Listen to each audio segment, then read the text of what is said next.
Char!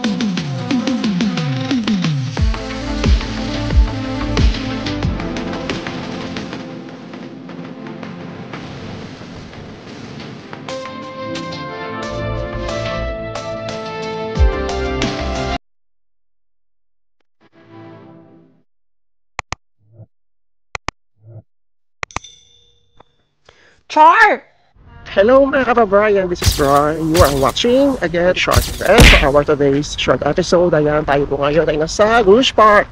Yes, at tayo ay pumunta ng Zoom para mamili.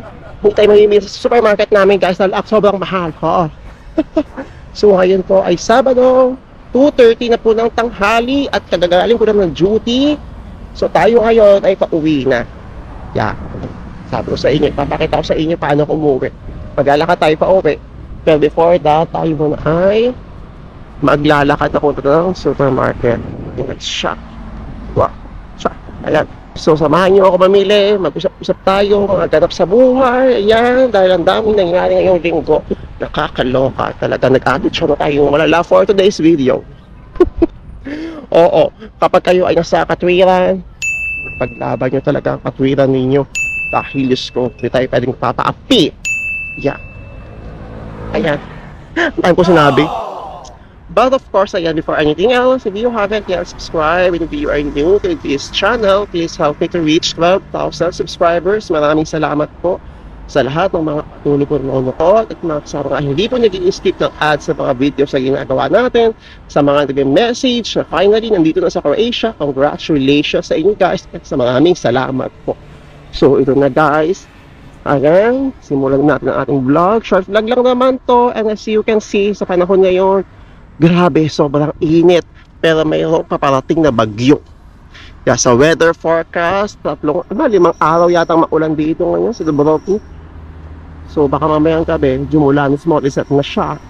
Pero grabe lang talaga yung dampi ng hangin ngayon. Sobrang init talaga, as in, para kang sinusunog kahit walang araw. Yeah, makulimlim eh. Pero grabe, so, naliligaw ako sa tao sa sobrang init. Napaka-Jane Jackson. Ayan. So, pahinga ako bukas sa Sunday, pati Monday. Yeah. Sabi ko kayo, nag-apitsyon na ako kanina. Hindi ako papasok ng Lunes. Pahinga ko yon. Alam ko yung message ng linggo. Kasi last Wednesday? Thursday. Yeah. Naka-street duty ako noon. Ayan. So, sabi ko talaga, bigay nyo pa ako ng 2 araw na pahinga. Yeah. Tapos sa Tuesday, tahapon naman ako. So, medyo mahaba-haba pa yung pahinga ko. Pero I'm not sure, baka sa Wednesday, pa kumaga ulit ako. So, gano'n, closing mo. Anyway, so yan, mahalaga tayo ay nakaraos na ngayong araw na to. Kaya, kamusta kayong lahat? Anong balita sa paghihintay ng mga working permits? Anong balita sa season nyo so far? Kung dito sa Croatia. Ako talagang, ay Diyos ko dahil talagang nandun na ako sa stage na sinusubukan na ako. Sinusubukan na yung pasensya ko talaga. Kasi so be honest, sabi ko kasi nyo, open look ako sa inyo guys. Lahat ng mga follow-upin ko, diba? Ayoko magpakeme-keme, ayoko mag-pretend, diba? So through vlog ko na lang na ilabas yung mga follow-upin ko. Ayan. So, talagang tinetas talaga yung patience ko pagdating sa mga kasama ko. Yeah, pati sa kumpanya. Kaya mahalag kasi naman, diba? Problema nila, parang popobulmahin na rin namin. Ayoko naman ng gano'n. Gusto ko lang magtrabaho, maglalagay lang ako ng mga stock. Tapos, hindi yung kung ano na lang magiging trabaho ko talaga. Ay, naku. Ayan. So, grabe, yung hectic kong pasok ko ngayong linggo. Umaga, tapos nag-full day ako, tapos pakapon, umaga, grabe, kaya wala talaga, as in sa mga, ayun, sa mga nagagalit po, bakit hindi ako makapag-reply, pasensya na kayo, ang dami kong na-risk na message, yeah, disappointed, I know, sobrang akong sorry talaga, kung alam nila ko talaga yung mga pasok ko this week, sobrang hectic ko talaga ng pasok ko. Wala talaga akong time. Yes, even TikTok live, hindi rin ako makapag-live, diba?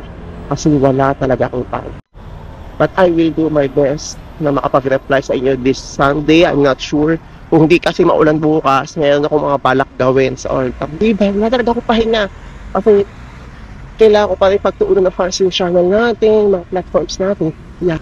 But I will do my best makapag-reply ko sa inyo. Right now here sa court guys, ayan yung on Zoom. Mamimili muna ako na pwede ko ma-supply sa bukas tsaka sa Lunes. Wala akong pasok. Hindi na ako lalabas-labas. At Sunday bukas, so bibihira lang yung mga open supermarket dito sa Croatia. May lago. Kaya ako sa salad eh. Gumawa ng salad. Chicken salad, Caesar salad. Lakad muna ako guys. Punta muna ako. Pamimili muna ako. Tapos ayun, ipapakita ko sa inyo paano ako umuwi maglakad dito sa Croatia. Yeah. Okay guys, ayan. We're now here in Kanzu. Mamimili na ako. Meron tayong mga damit na kabayan for today. Yes, hello po sa inyo. Siyempre, pagkakakita natin sila. Revenue, yeah. Ayan. So, anong pinamimili nyo ngayon ni? Mamili sila. Diba? Ang dami nila pinamili ngayon. Gusto ko to, te. May push at saka may basket ka pa, te. Multitasking ka, girl. Ayan, ako naman ay namili nito. Kasi mag-day off ko na Monday, tsaka Sunday bukas. Tara na, mamili tayo lahat guys habang tayo mag-uusap-usap. Susikay ko sila guys, paano sila nakapunta dito. Mima, tutal ikaw naman natin pabasa Mima for today's video. Ayan. Saka galing? Sa Dubai. Dubai. Te, ang shy-shy mo naman. Oo. Ito tayo sa sulok. Yeah, ito tayo. I will take this opportunity guys na pagkakitaan sila. Yeah. Ayan, ito tayo. Ito tayo sa gilid kung mga gagawin natin. So, namili sila kasi sabon, panlaba, ayan, bigas, syempre, oo. Ayan, saka galing sa Dubai. Ano agency mo? Sa may Humble Hunters. Ilang months ka na-process doon? 6 months. 6 months. Ikaw kuya, ilang months ka na-process? More than 6 months. Saka galing po sa Sa Riyadh po. Okay, Dubai ang Riyadh. Yung Yes. agency niya po ay JVCN. Yes. Ito, magkano ang ginastos mo doon sa Riyadh? Ha? Magkano ginastos mo? Bawal daw po i-reveal. Ikaw, Ming? 11,000. Dirhams. Actually, hindi ko na mabilang kasi may part na sa agency, may part na para sa akin. Yung parang Yeah, tama. Oh. divide siya. So, hindi ko na binilang para hindi masakit sa ulo. Bigyan mo ko ng estimation ni Mga estimate around pesos. 10? 10,000. 10 sir, higit.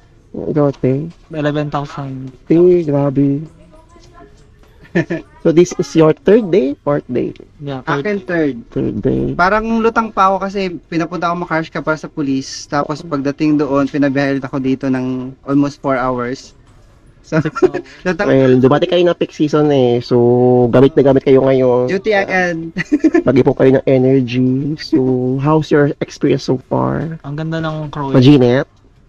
Kasi Sakto guys, mas lang, mainit sila. lang naman. Dating nila dito ay bagyo. Bagyo talaga. Bagyo ngayong week, yes. May nabalita siya. Check yun sa weather forecast yung bagyo. Kaya tingnan nyo ngayon, nakulimlim at sobrang init ng panahon kahit walang Mas araw. mainit ang Dubai. Ayan, short vlog lang naman to guys kasi ayaw kong silang istorboys na nili nila. Yeah, parang ni Ate Lira. Salamat sa pagsali sa amin. Uy, salamat din po sa panonood ng mga vlogs ko. Yes. I super na-appreciate po. Meron kabayan, ang dami kabayan dito. Ang dami kabayan dito ngayon kasi para akala ko kayo parang naminto kayo makasipa eh. Don't for sure. Pero nung nga kami mukha ba kami siman? Oh, mas support kasi tayo kuya. So, ina-assume ko mga so father yung mga nandito ngayon. Anyways, ayan. Ang work po dito po pala ay attendant. Lumaten. Lancer po. So, gusto ko din maging ganon, te. Ayan, so, ito lang kuya, I will take this opportunity. Ano yung gusto mong sabihin sa mga gusto mag-apply dito outside the Philippines, pero ang tagal-tagal ng proseso. Mali, ilang mas ka nag-wait? Almost 7 actually. Yeah. Pero ang masasabi ko lang, tiyaga lang talaga. Tiwala lang kayo, tsaka Dito. palaging dala ng kasama ng panalangin. Ikaw, Mimo, Be patient, tsaka magdasal lang na makarating dito. anong gusto mong maantayos sa mga aspirants na? Ayun, magdasal lang kayo, tsaka magtiwala sa sarili. Parang ganun tayo, nagdadagat lang si bakla ngayong ting. Oo, ayan. So, thank you again. Thank you so much, guys. Kuya, dito ka. Punta ka dito, dali. Ito ko to. Sama ka sa vlog ko. Ayan. Hello po, kamusta? Anong work ko dito? Ano ako dito sa hotel sa Villa Dubrovnik. Ang tagal na niya dito guys eh. Ilang tagal ka katagal dito? Ang tagal na. 4 months. Di ba? Totoo, performance wala. 4 months ako dito. Diba? Ang tagal na. Oo. Actually, today 4 months ako. Ay, happy 4th month. Yeah. Saan ka ngayon? Ito, off na ako galing sa hotel. Ano man? Dito na. Dito? Okay naman dito. Sa una mahirap, pero pag naka-adjust ka na, Coming from the pinakauna. alam mo na yung pasigot-sigot, okay na, kaya mo na. Galing ba? Hindi, galing ako Pilipinas. Anong agency niyo sa atin? Premier Global. Oy, Premier Global, baka naman. Pakigalan ng baso. Ayan. Ikaw kuya pa. Ano po ba sa'yo? Po? Agency niyo po ano? Ako po ay Worldwide Connections po. Worldwide. Kaya pa talaga tayo. Sa consortium. Oh, hindi. Ayan. Kuya, ito talaga ang pinakamatagal dito sa atin. Oo. Hingi na ako ng advice from you. Ano yung, ano yung gusto mo may advice sa mga gusto mag-apply dito? Gusto mag-apply dito, kailangan lang nila ng tiyaga. Lagi na pa-follow up dun sa Premier Global. Tapos pag tinawagan na kayo, tuloy-tuloy na yan. So, thank you kuya. Salamat. Saka syempre, das natin. Tayo soon. Oo, soon. Napakabisi kasi natin lahat. Kasi di ba, tagalan na ni kuya. Di ba? Kaya naka-adjust na rin kahit paano. Diba? Pero init dito. Mainit yun lang. Ayan, sige na kuya. Baka Sige, salamat. kami. Thank you. Bye. Ayan. So again mga kuya mi, thank you for the time. Salamat. Yes. So, short vlog lang to guys. Kasi namimili kami lahat. Hindi inaasahan ko. Hindi na inaasahan talaga. Nagulat lang talaga kami. So, ayan. Thank you po. Thank you. Thank you po. Okay guys, ayan. So tayo po sa bus station na. Hindi ako makakapaglakad guys. Hindi po. Pawis ako. Sobrang init po. As in talaga. Hingalin ako maglakad kasi ito yung aakyatin ko yan. Bundok na yan. So hagdan, hindi ko kakayanin maglakad. Sobrang bigat pa ng bag ko kasi namili ako. Nalimutan ko magdala ng bag for grocery. Anyways, ayan, Diyos ko, diba? Meron tayong mga namit ng mga kabayan for today. Maraming salamat po sa lahat ng mga wisdom, sa mga panonood ko at mga videos na ina-upload natin. And I'll be uploading our pictures. Ayan, nasa screen yung mga pictures natin together with our kabayan. So, akala ko kasi mga father sila. Kasi itong supermarket na pinuntahan ko, nasa port. So, nag-action ako lagi kapag may mga nakikita ko kabayan dito, mga seaman, mga seafarer. Yes, anyways, ayan, maraming salamat po. I'm not sure, naririnig niyo ako guys. Naghihintay na ako ng bus. Hopefully, may dumating na, uwi na talaga ako. Grabe, sobrang init ko talaga. As in. So, hindi ko na pagkakahabaan itong vlog na to. Ayan, at least, diba, meron, ayan, meron tayong mga namit na kabayan and nakapag-share sila ng kanilang experience dito sa Croatia. Ayan, so I hope na, ayun, di ba, at least I'm happy. Masaya ako na nakami tayong mga bagong kabayan dito. Especially sa dalawa kabayan kanina from Dubai and Riyadh. Na bagong dating lang dito sa Dubrovnik. So, maswerte talaga sila. Sabi ko nga, kasi end of July na sila dumating dito. Since July ang peak season dito and August. Yes, so maswerte sila somehow. And yun nga, sa mga agencies natin, yung mga agencies na mga kabayan po natin, shoutout sa inyo, ayan. I hope na wag yung pabayaan yung mga tao nyo. Okay? Hanap po sila seasonal. Hanapan po ninyo ng trabaho after ng summer ang inyong mga tao. Okay? Wag nyo po hayaang matenga, utang na loob po. Ayan, maraming salamat. Ayan, so naghihintay lang ako ng pass kasi hindi mang panahon ngayon. Yes, and nag-expect tayo ng malakas na ulan siguro bukas. So baka mamayang gabi. Ay, Diyos ko, finally, at least malamig-lamig din. Eh, sa mga nasa Pilipinas po pala, ayan, I think ongoing yung interview sa Pilipinas kahit may bagyo, ingat po kayo. Yes, okay, nag-iingat, dami nga ang taas ng bahas sa atin. Yeah, so lilipat mo na sa dito. Nag-aantay na talaga ako ng bus. So ito yung mga bus numbers na check. Hindi, bago pa kasi ako, since bago yung bus sa sakyan ko, kaya hopefully talaga may dumating na. Nakatuwa kasi ang dami ng Pinoy dito talaga, as in, ang dami-dami ng Pinoy. Kaya hindi ko na rin naintindihan kung iba ba dito ay nagtatrabaho o nagtatravel. Kasi ang dami na talagang mga kabayan dito. And nakakatuwa, yeah. Pero yun nga, I hope na kahit madami na tayo dito ay huwag mawala yung ating pagiging hospitable, yung Filipino mentality natin. Magsipag lang tayo, ayan, naway tayo ay giginhawa rin tayo din time. Basta tsaga-tsaga lang muna sa una. Lalo na ngayong mga first season, iisipin niyo na hindi worth it yung pagod sa sahodin nyo kasi nga hindi naman ganun kataas. Sabi ko nga sa inyo, huwag kayo mag-expect muna. Okay? Ang mahalaga, kayo ay nandito, makahanap kayo malilipatan after ng season, makahanap kayo ng better income, di ba? So, tiis-tiis muna sa simula, ganun talaga kapag nagsimula ulit tayo, back to zero ulit, di ba? So, tsaga-tsaga lang muna. Okay, so hindi ko na medyo magkakahabaan tong vlog na to kasi wala ng saysay yung sense ng mga pag-vlog natin.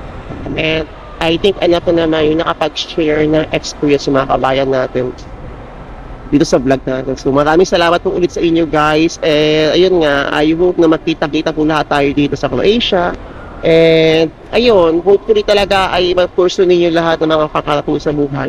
Okay, again guys, if you have any more questions, suggestions, comment lang sa ating vlog for today. And malay nyo, yun ang ating maging next content sa ating channel. Again, please help me to reach 12,000 subscribers and please don't skip us. So, kita-kits po sa Croatia. Good luck sa inyong mga future applications guys. So, maraming salamat po. Ciao!